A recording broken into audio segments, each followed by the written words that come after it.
getting it set up or something? Yeah, just test it. That's the thing. Let's test it, see, as long as people don't stand right in front.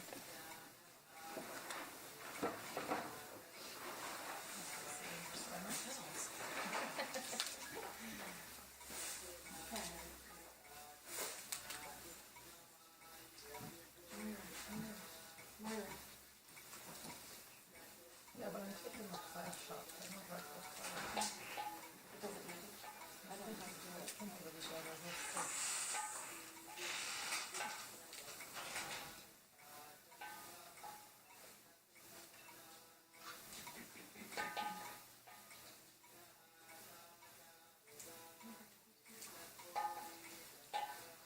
I'll sit here and you can hand it to me when, like, they start moving around and stuff.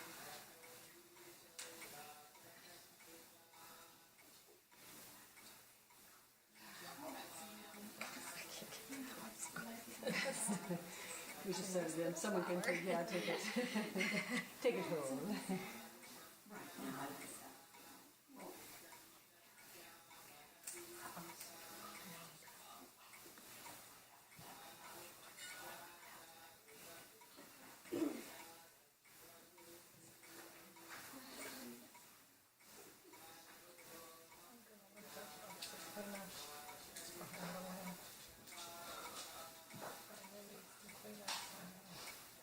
Let me know when.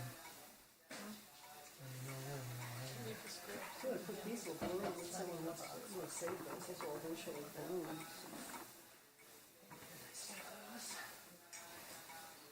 I'll hand this to you. Got it?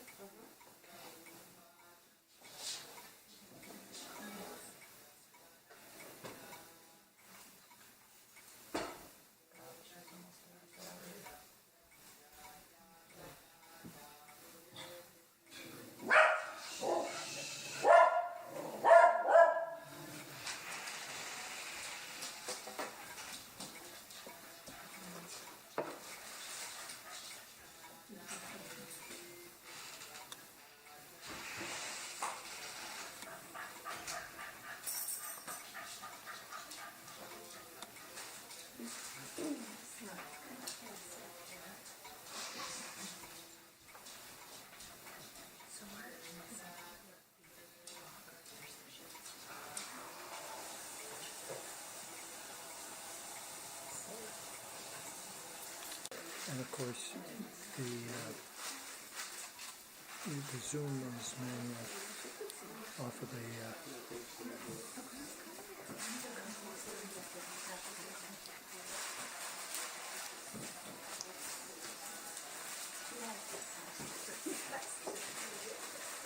This is it?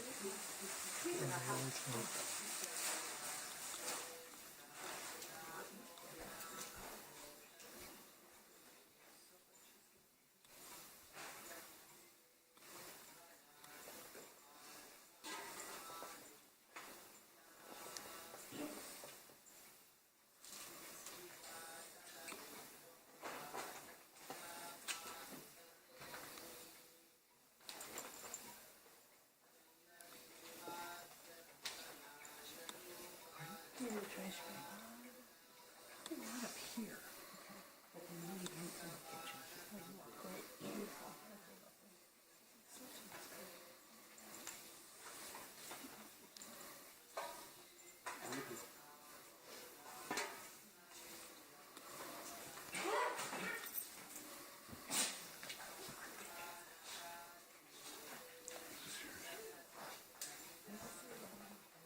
When it's Right here is the on-off button. in the, oh, okay. And then to stop doing video. The on button. Oh, okay.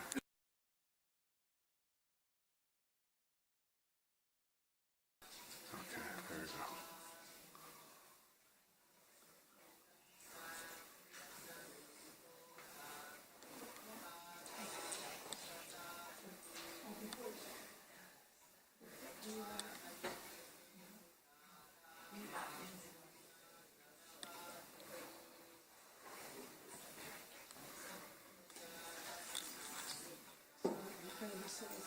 just here. Here, or I can be closer if you want. So if my knees are empty, just put this one down.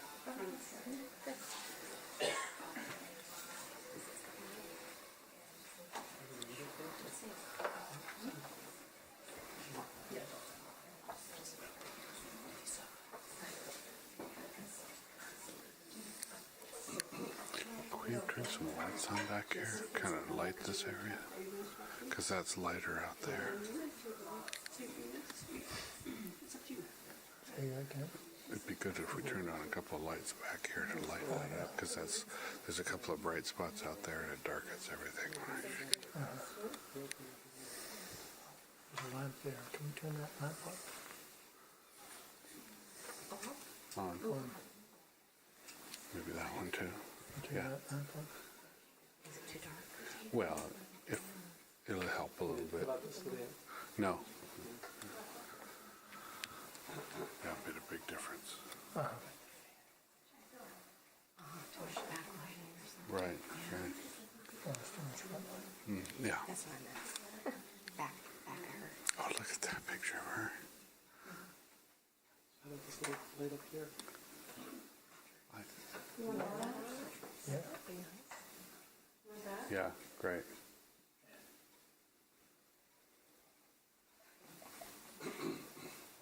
Transforms it.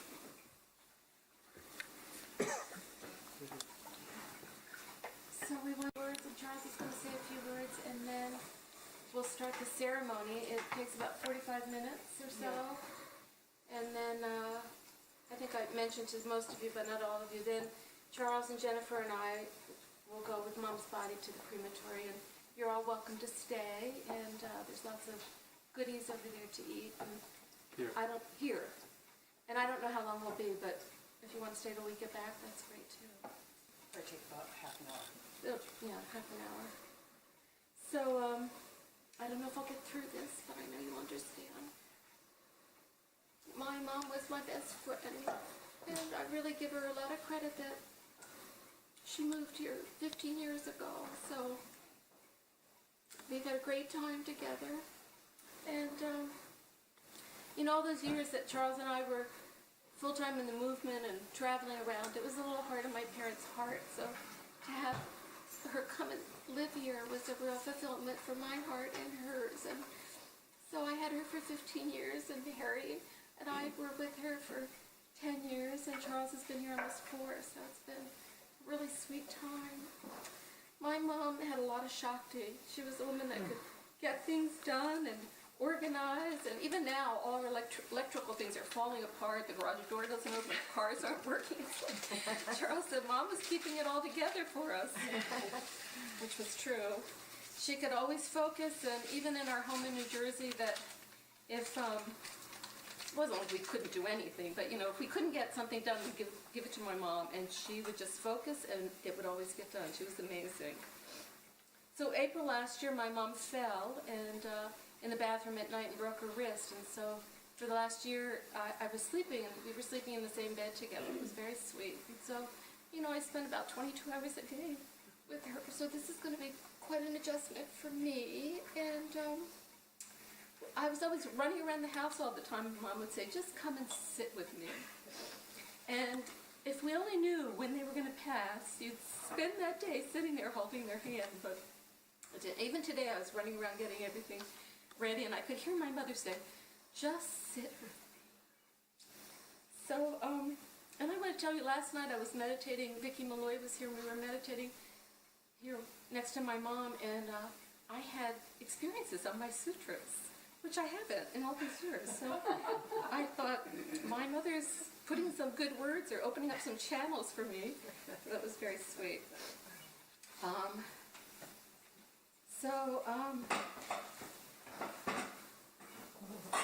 In the wintertime, my mom and I were doing errands as we normally did, and we were driving in the car, and she turned to me and she said, I'll make it till the summer. And I said, Mom, don't say that. You can't say that. I don't know how long I'll live without you. She just said it matter-of-factly, and every day it was warm. I said, Mom, it's not summer yet. You have to turn 21st. So she had a month before she was going to turn 95, and I'm saying she's 95 because she's closer to 95 than 94. So we're going to miss her. She was an incredible mother, and I'm sure she'll bless us from heaven.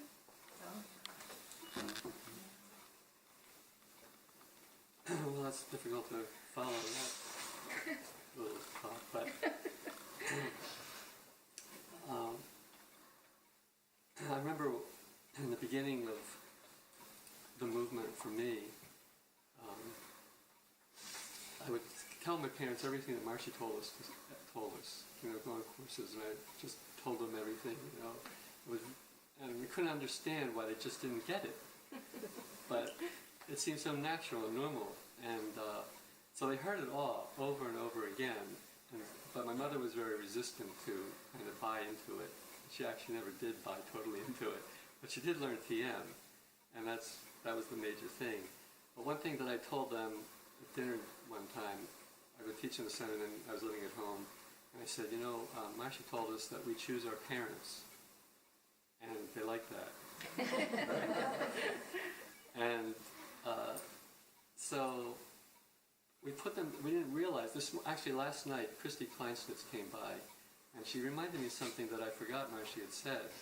And he said that we think that we're being put through many changes, but our parents are the ones that are making the greatest sacrifice. And I didn't realize that, because when she said that, then I started thinking of all the changes that we put them through. You know, every time we went out on projects and they didn't even know where we were. And as a parent, although I'm not a parent, I'm sure that was difficult, you know, to just put up with that. And my father said one time, he said, well, you know, somehow we got stuck with two of them. And he said, I guess we should be happy they're not Hare Krishnas. And that's kind of you know, that's how we went into it, the whole thing. And he would say, you know, in the beginning when we were teaching in the 70s, he'd say, you know, you're not getting paid to do this. You know, how can you keep doing it? I said, I don't know, we just keep doing it. And he said, well, I could run a business if I didn't have to pay the people. And so, you know, we just kept going, and when there was times when we felt like we were going to stop or try to do something else, Marcia would send us messages, just keep doing it, just keep doing it, just keep doing it.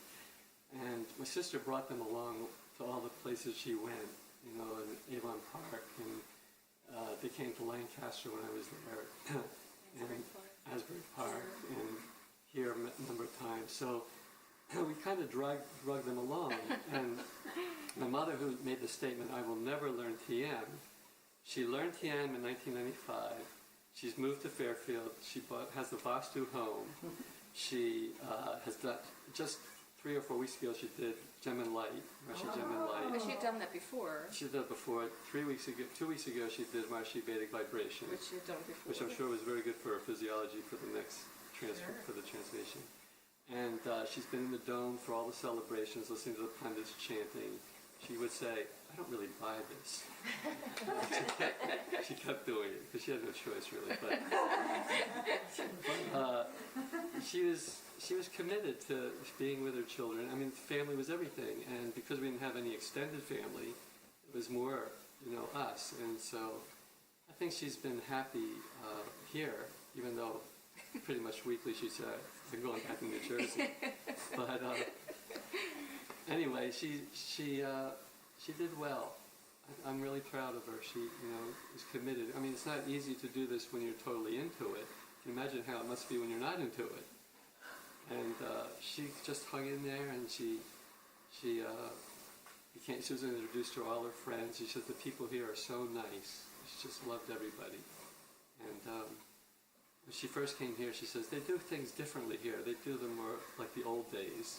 She's like, oh, this is like the old days. Yeah. So, I just wanted, I mean, everyone has heard this before, but somehow when these things happen, the words make a deeper impression. So I just want to read from the Bhagavad Gita just a few verses. The Blessed Lord said, you grieve for those for whom, I think I'm going to read this. You grieve for those for whom there should be no grief, yet speak as do the wise. Wise men neither grieve for the dead nor for the living. There never was a time when I was not, nor you, nor these rulers of men, nor will there ever be a time when all of us cease to be. All of us shall cease to be. As the dweller in this body passes into childhood, youth, and age, so also does he pass into another body. This does not bewilder the wise. Contacts of the senses with their objects, O son of Kunti, give rise to the experience of cold and heat, pleasure and pain. Transient they come and go. Bear them patiently, O Bharata.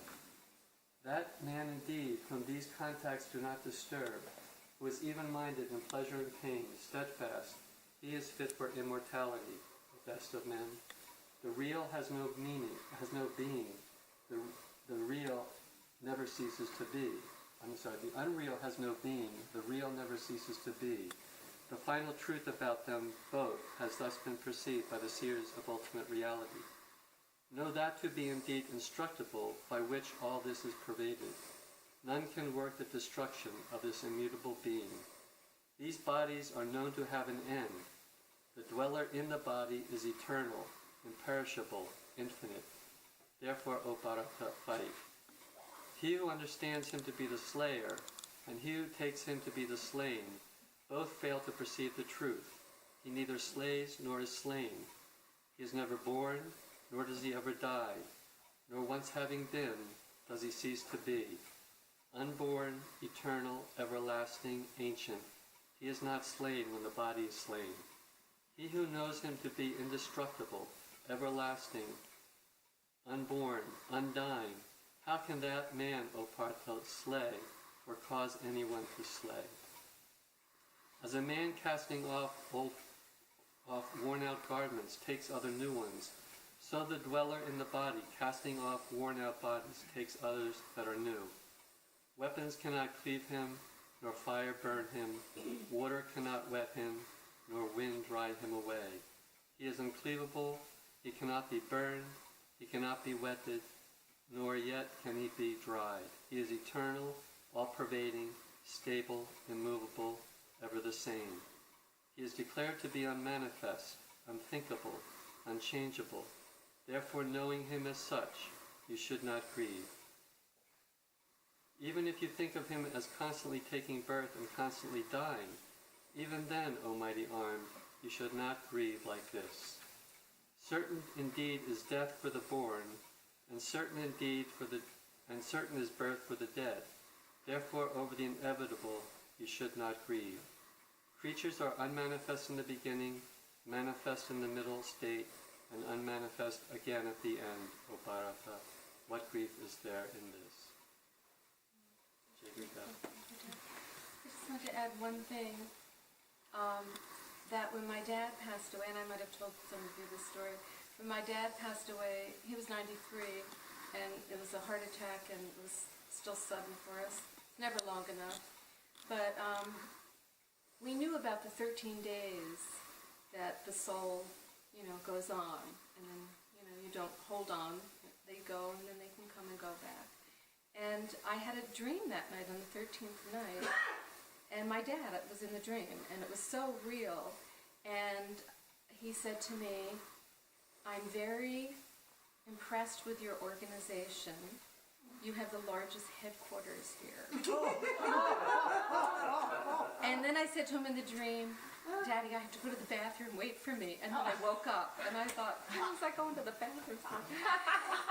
But I was telling, Charles and my mom about it, and I remembered that my dad, when they would come visit us places, my dad would call the places headquarters. I mean, we don't call them headquarters, so I knew it was my dad, and it was like him saying, I get it, I completely get what you're doing, and it's beautiful here. And I used to always say to my mom, you've got to, and then I felt my dad with me in my solar plexus every waking hour for 3 months after he passed, and I couldn't have any grief because he was such a part of me that I couldn't miss him. And I'm fine with that. And I used to say to my mom, you got to really do something to help when you go. So anyway, I just wanted to share that because We have the largest headquarters up there. The tallest building's already there.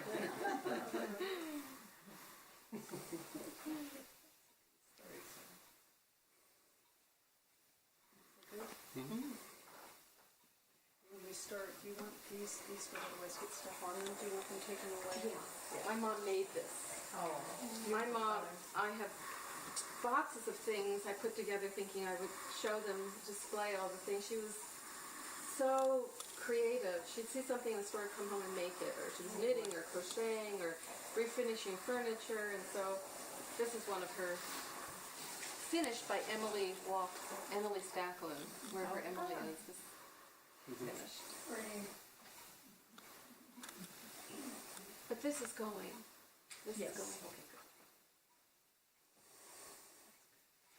Sounds like your mother had the greatest of divine virtues, which is unconditional love. There's in the many stotrams devoted to Divine Mother, there's one from the Devi Stotram that's Ya Devi Sarvabhuteshu Matre Rupena Samstita Namastasye Namastasye Namastasye Namo Namaha. I bow down to Mother Divine, who comes in the form of our mother. To her I bow down again and again and again. Our mothers are Mother Divine on earth for us. They make our life possible. And knowing or unknowing, this was the fruit of her life. And really, what an achievement to have had children devoted to knowledge, saintly, focused their entire lives. And that in the Shastras that describe these things, which there's quite a bit of information on it. The boon is great. Because when our parents go to heaven, it's like your father was saying, they suddenly see completely and fully what it is you have done. Everything. So the enormity of one's spiritual merit, the significance of the implications in development of consciousness for humankind, they see that. And the other thing is that they also reap the spiritual merit in terms of the loka, that is the heaven, that is open to them through your merit and their merit to you. So it's a win-win. So, she loved you unconditionally. She wanted the best for you, and she just wanted to be with you in life. That's what a mother wants. That's all us mothers want, is to be with her. So, Jennifer's mother passed away 2 weeks ago. She's doing so beautifully. now let's just say, it says if when a parent dies, it's almost like you were describing with your dad, there's almost like an archetype, that like a father archetype or a mother archetype that has then been liberated from an unbound form and actually then begins to abide with us. So we're empowered and informed by the enormity of that. So I certainly feel my mother.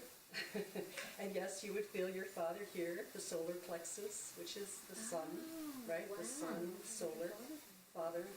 So of course he would be, it's a very beautiful experience actually, very clear experience of the father. The mother abides here. And your hearts are pretty big, so there'll be room. And she'll shine your light for you, I'm sure. She'll help you. So, as the beautiful Bhagavad Gita says, the big news is, there's no death. Oh well. That's a lot to take in, especially when we're confronted with this, right? But it is the death, there is no death for the spirit, right? The indwelling spirit, that aspect of ourselves, which journeys on and on and on, completely, joyfully, eternally, body to body, realm to realm, incarnation to incarnation. What a ride. But we do inhabit bodies for a period of time. And through these bodies, we do the work of the world. And it's it's a miracle that happens. It's a miracle that consciousness this divine spark could abide in a body and animate it. It's a miracle that we stay in these bodies for however long we do, whether it's 2 months or 95 years. It's a miracle. And it's equally miraculous that we leave it. It is. But there's nothing like an empty body to remind us of the preciousness of life. That no matter how long a life is, it can still feel short. Especially when it's filled with love, that it feels short. So when this animating force, the jivan, as it's called in Sanskrit, when the jivan, which abides, actually is anchored in the heart, when it is liberated and moves away, then we are left with an empty temple. And this is the temple of a spirit. This beautiful, magnificent, divine light lived in this form.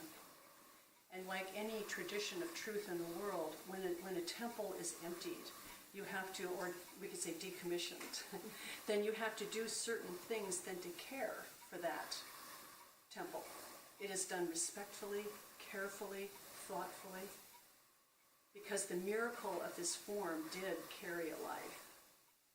So our job now, as is true with every tradition of truth in the world, is to return this body back to Mother Earth, Mother Gaia, Prakriti, for reuse. And those are the Panchabhutas, the 5 elements. Earth, air, water, is a small amount of that earth element. And then that, as the Shastras should say, should be dispensed into water or earth as soon as possible, as soon as practically possible. We don't hold on to them.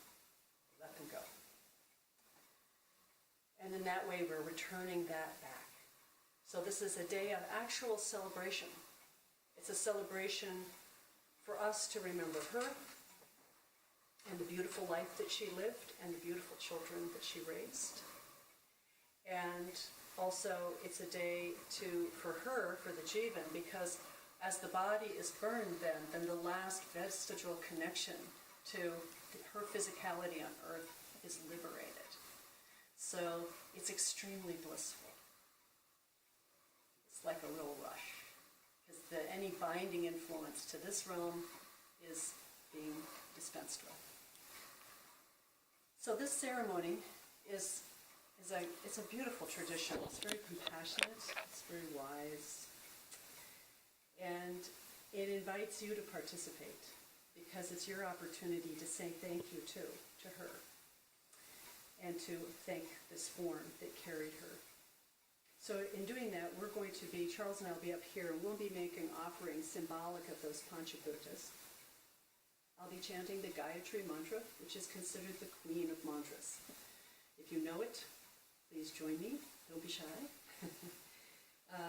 And basically, roughly translated, it means beyond all worlds, beyond the world of earth, beyond the world of emotion, of thought, of causation, beyond all worlds, may we ever, and may Evelyn ever abide in the truth. May we ever be aligned with the divine. May we always live there. So we're saying that over and over and over and over again. And while we're doing that, you can stand up and just file by here, and we'll just sort of cycle through. Everybody can take time, take up a handful or 2 flowers, and then just sprinkle them over her body, head to foot. We might want to move those to the side, if that's okay. Yeah. You can go under the...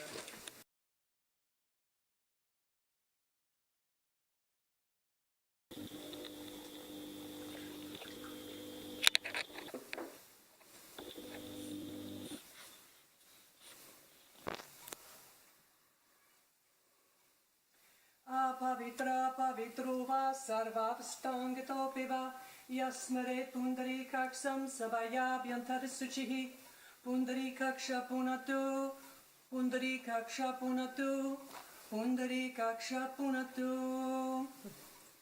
Om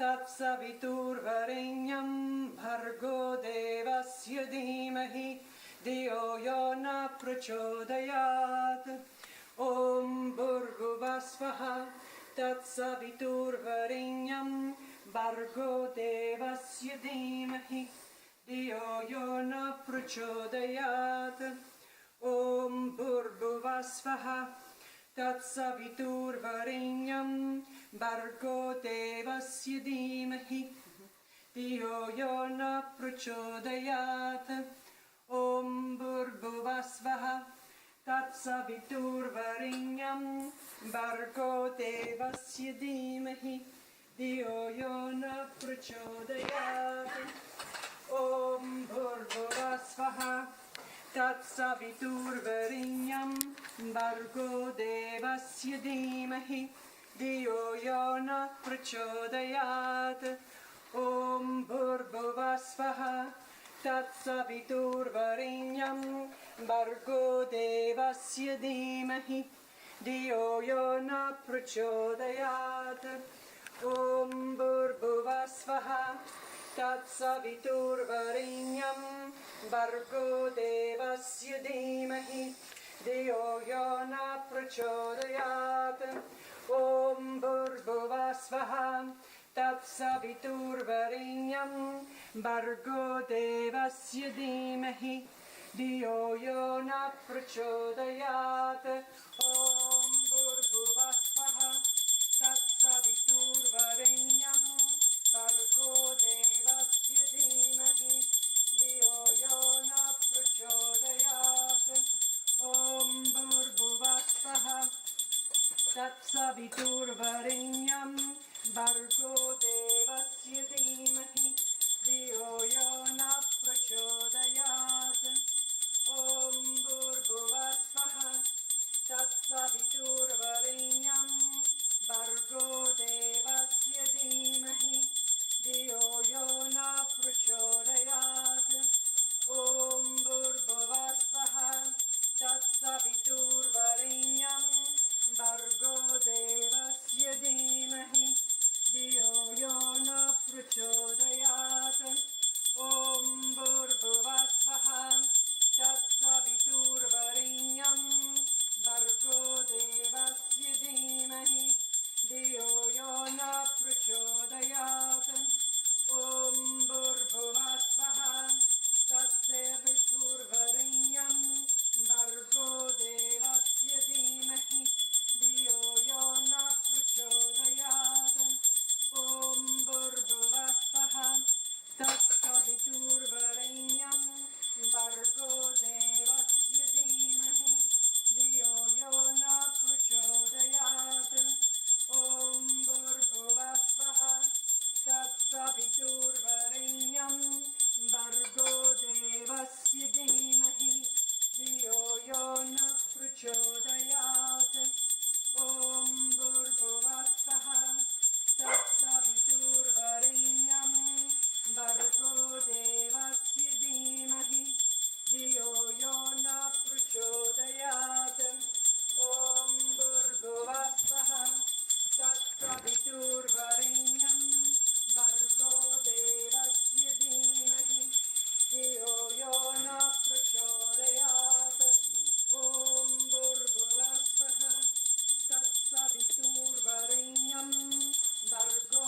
देवस्य धीमहि धियो यो न प्रचोदयात् ॐ भूर्भुवस्वः तत्सवितुर्वरेण्यं भर्गो देवस्य धीमहि धियो यो न प्रचोदयात् ॐ भूर्भुवस्वः तत्सवितुर्वरेण्यं भर्गो देवस्य धीमहि धियो यो न प्रचोदयात् ॐ भूर्भुवस्वः तत्सवितुर्वरेण्यं भर्गो देवस्य धीमहि धियो यो न प्रचोदयात् ॐ भूर्भुवस्वः तत्सवितुर्वरेण्यं भर्गो देवस्य धीमहि धियो यो न प्रचोदयात्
Shanti.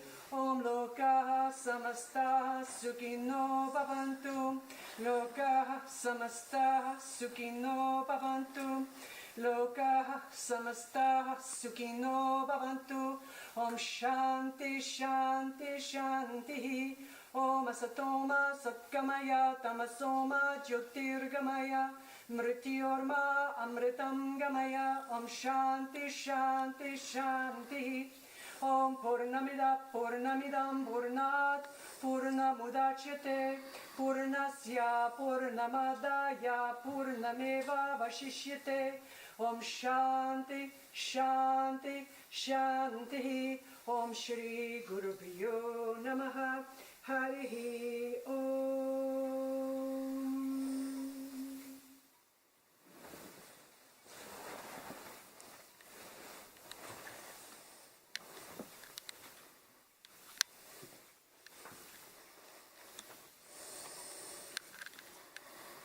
This is a very beautiful part. The ceremony, these are rice balls, pindas. And these are, as I was talking about before, when she has gone to heaven, her spiritual merit elevates her entire lineage. So she opens the doors to the higher heavens for all of your lineage. Just think what you guys are going to bust the doors down. So these are to feed, basically to feed the ancestors as gifts of food. So that's what symbolically they are. So you can place them just anywhere, one at a time, on or near her body. Om, Near or what? on or near, yeah. Om Namo Narayanaya. Om Namo Narayanaya. Om Namo Narayanaya. Om Namo Narayanaya. Om Namo Narayanaya. Om Namo Narayanaya. Om Namo Narayanaya. Om Namo Narayanaya. Om Shanti Shanti Shanti.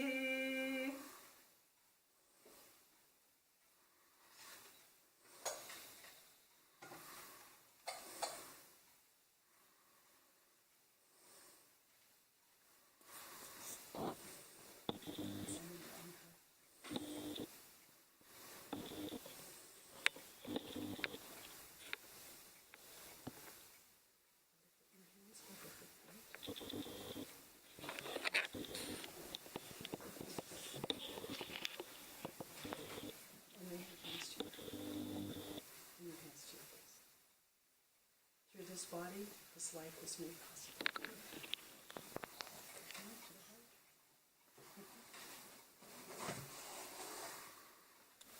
your hands over her.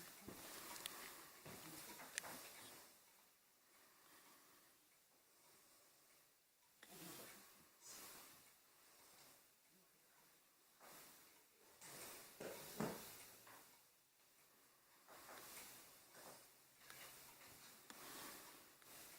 Anywhere on.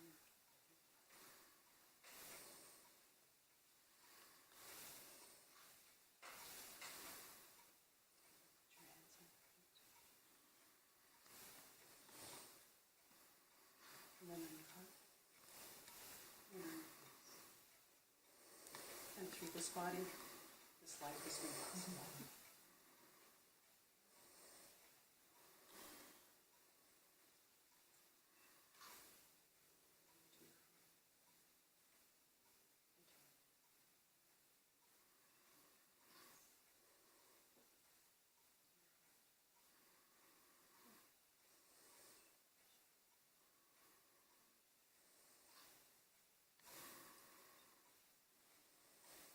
So we'll meditate for a few minutes together quietly. Let's take a seat.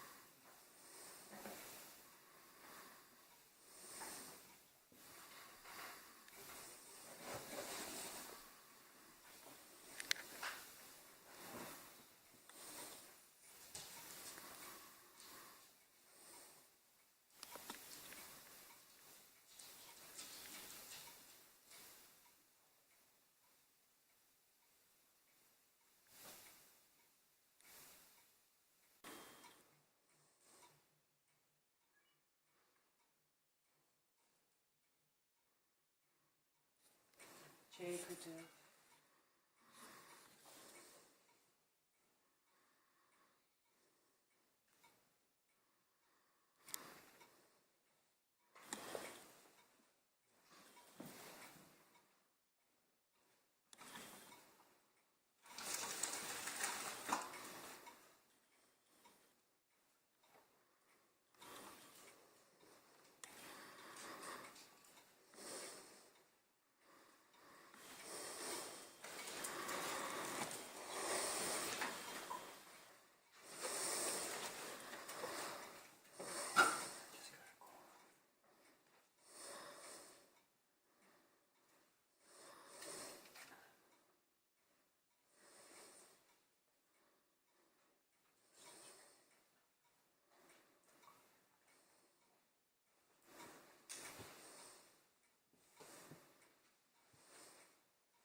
I didn't reach them.